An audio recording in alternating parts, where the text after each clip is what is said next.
Dinagsa ng mahigit 600 campers ang Pinoy Desert Camping 2026 na inorganisa ng Filipino Social Club o PhilSoc. Ang PhilSoc ang mother organization ng mga Pinoy na accredited ng Community Development Authority ng Dubai. We are here tonight, no, dito mismo sa gitna ng disyerto kasama ang ating mga OFW. This is our third time having this Pinoy winter or desert camping. Ito ang pinakamalaking desert camping event ng PhilSoc na dinaluhan ng iba't ibang grupo para makapagbanding at magkaroon ng kakaibang desert experience para sa mga miyembro. And we're very happy that andito ang mga different groups, and we welcome the Filipino community. Not only that, nakikita natin because today is a year of the family. We have different families also coming in, not only organization. So that is very important to us Filipino. It's my first time joining such a big event. Sumali ako dito kasi usually nag-camp kami with just our friends. Now, with this camping tonight, I have the opportunity to join other kabayans. So, as well to unwind, para ma-relax din. So, essentially, meet new friends. Nung nagiging member po ako ng PhilSoc, doon ko po na-realize na ito pala ay second family ko sa Dubai. Nag-enjoy po ako. Naging espesyal ang activities ng bisitahin ni Mr. Musaid Mohamed Al-Blushi, Inspector of Monitoring and Inspection Department ng Community Development Authority, ang desert camping. I think no one in Dubai can do. Everyone is. And most of all, napapasalamat kami sa Community Development Authority, Government of Dubai.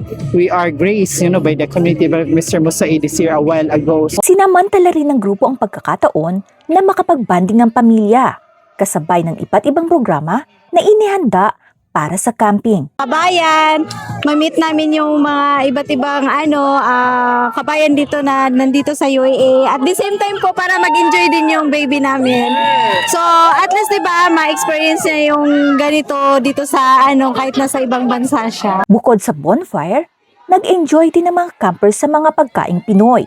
At syempre, hindi mawawala ang kantahan na sayawan under the stars. Ang number one na unity at saka yung maganda yung merong mga activities na marami like Zumba, Zumba, magsabay na magkain, sharing your food.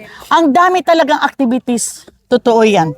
Ma-enjoy mo, ma-feel mo talaga ang enjoy mo sa ating puso. Bahagi rin ng programa ng PhilSoc ang cleanup drive bilang responsible campers. Kanina, they had the initial cleanup drive dito sa disyerto. So, we make it holistic, no? Hindi lang sa enjoy, when we have to take care of our nature through cleanup drive. Kaya ang maganda rin itong desert camp kasi meron tayong cleanup drive before and after ng ating event. Kaya sana po magtulong-tulong tayo, bawat isa sa atin, na mag-care sa ating environment.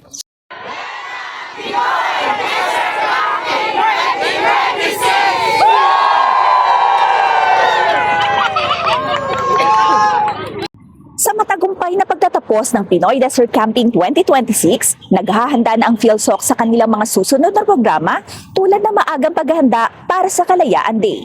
For more info, please visit their official Facebook page. This is Rose Ann Malyari Tabulo for the hashtag Pinoy Headlines, Dubai, UAE.